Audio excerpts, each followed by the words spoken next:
and to look at some players who had a really good end of the season who weren't selected for this player camp. Players like Hanan, for example.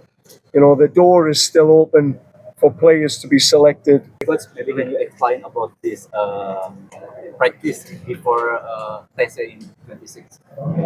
Oh yeah, tonight we were fortunate to have players from Persija under 20. The coaches, when you work internationally, we don't get many chances to coach. So tonight and yesterday we worked with the players. It's just about shaking the rust off, making sure the practice sessions are good and fast and quick, and the organization's good. So for me as a coach, I like to be on the grass, but I only see my players every 3 months. So the practice is important.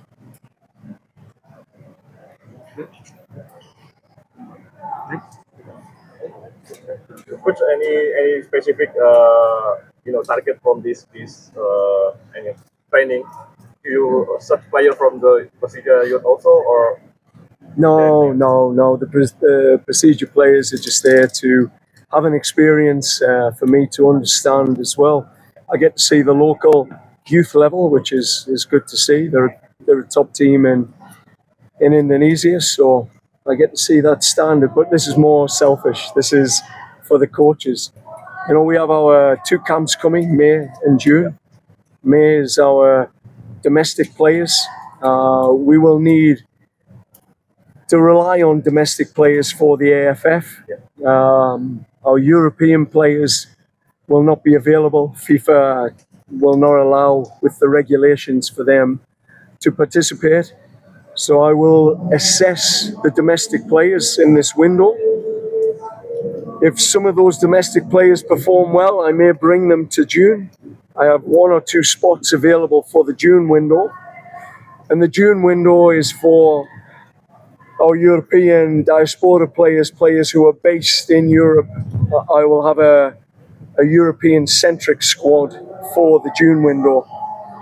And then we'll bring the players for AFF together in July for 2 camps. One early July for me to assess their fitness, their mentality, and to look at some players who had a really good end of the season who weren't selected for this player camp. Players like Hanan, for example. You know, the door is still open for players to be selected in July. Well, if you look at my history, my captain at the World Cup in 2022 was 40 years of age, and Stephen Vittoria, the assistant coach, was 36, and my goalkeeper was 38. So, if you're good enough, you're young or old enough. For me, age does not matter. I think maybe in the past there's been a mission to give more young players opportunity, but when you're this close to a pinnacle event like AFC, it's about the best players. So Walian, he had a great season, but he is injured and he has personal issues. So I've had conversation with Ezra, and we have an understanding. He may still be available for AFF. We don't know, but he's dealing with an injury and he has the birth of his child coming.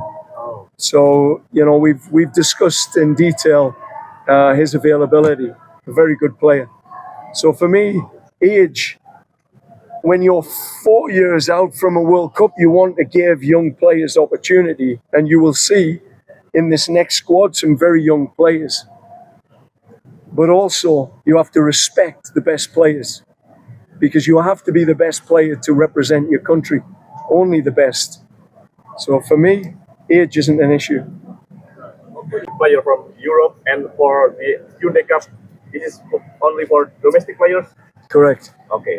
I mean, the opportunity for European players to come and be part is there, but the clubs will not allow it. Okay. I've been experienced in CONCACAF with tournaments at this time, and the FIFA rules are the FIFA rules. So we will use domestic players, and that's important for me because the goal is World Cup. Yeah. The goal is AFC 2027. In June, I will see European players. In March, I seen domestic European, but AFF, I get to see the best of Indonesia domestic players. And those players, if they perform well, will get opportunity to be selected for AFC. So these next 3 windows are so important for me to see who the best domestic player is, who the best European players are, so I can then form the squad for AFC. Because in November, I won't be in a selection period. By November, I need to know who are the top 26 players, because they will prepare in November for AFC. So these 2 windows, 3 windows are critical to learn who the best domestic and European players are. Everyone has a chance at this moment in time. Right. Yeah, I think Oman gives us a real good opportunity. We wanted a team that was in pot 1 or pot 2 of AFC, and that was a critical task for PSSI, and they delivered on that. That was really important. Mozambique gives us one of those sort of surprise teams where when you're in a competition, you can have all your plans ready, but it doesn't always go the way you expected. The team that was expected to get out the group, they get beat, and you have to play a different team that you weren't expecting. And Mozambique gives us that test where we don't know them very well. They come with an athletic team, highly built on transition. They will play a low block, is what we expect, similar to AFC. So it will be a good test because, again, there's not a great amount of information on that team. We have to adapt quickly within 2 days, like being in the tournament. So that will be a good test for us as well. Coach, One game at a time. One game at a time. I think when you get focused on the outcome, you lose the process and you get consumed by the noise. When we went through World Cup qualifying with Canada, we had 17 games to qualify. Never once did we look at the top of the mountain. At the beginning, we told each other we were going to do it. We committed to a number of points that we felt we'd need to get. That was the last time we talked about it. We went one opponent, one battle at a time. And every battle we had to bring a fight. And every battle it was a different fight.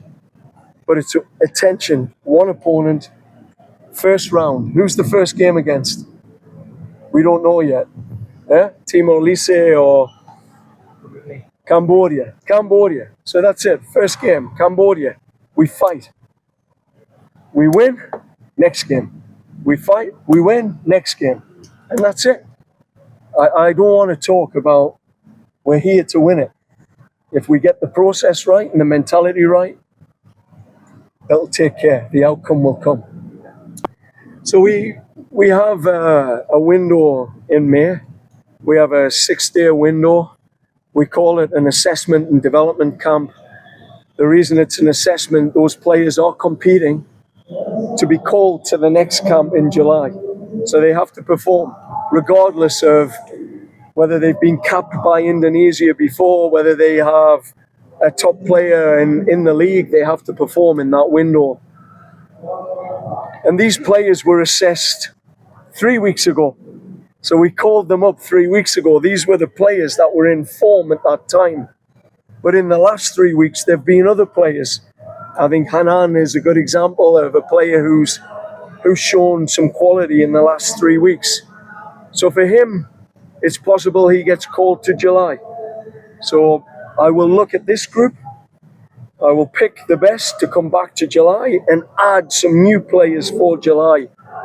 And July from 6 to 10, we have another assessment, mini pre-season because the players are out of season.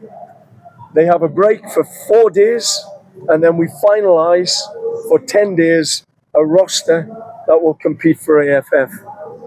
Coach, what are your evaluation from the FIFA series that you can improve and enforce for FIFA matchday and IF? Yeah, I think FIFA series was a real good development platform.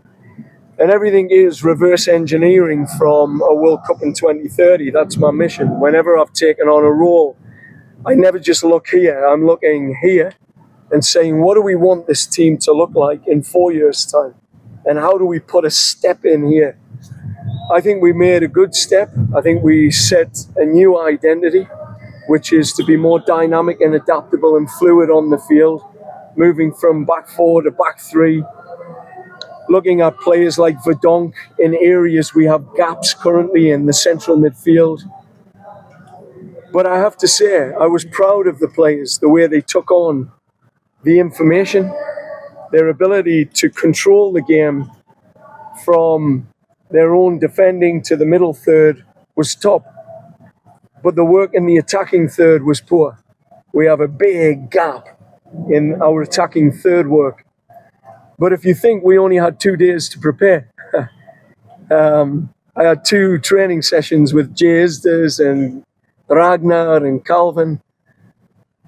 So there's a lot more to come. If they can do that in 2 days, I'm very impressed. It tells me that they can take on information very quickly. But one thing we have to change the mentality of, this country, we keep talking about a 9, a centre forward. Indonesia needs a centre forward. Indonesia needs a mentality in the team that everyone can score. And we have to build a mentality of goal scorers, whether you're a wing back, an inside forward, a centre midfielder. We have to see the moment. We have to coach the moment to have more numbers attacking the box, more people believing they can get into goal scoring areas, centre backs taking responsibility for set pieces. So I think the big learning is, I keep hearing, Indonesia, we have no centre forward. But my response to that is, the solution is to change the mindset of the players. Everyone dying to score.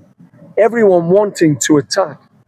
Because Indonesia, in the previous campaigns, for me, was too passive. Too passive.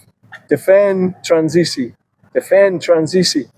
For us, we need more players thinking, +1, overload, +1, overload, centre midfield, centre back, wing back, looking to break lines. So I thought they did very good in 2/3 of the field. The final third, big gaps. We will close them this camp. I've spoke to the leadership group already, and they're dialed in to come in and close the gap, the timing of runs in the box. There's zones that we need to attack. So we'll be ready. Coach. Gak sempat baca? Dengerin aja. Klik icon text to speech, nggak pakai ribet di okezone.com.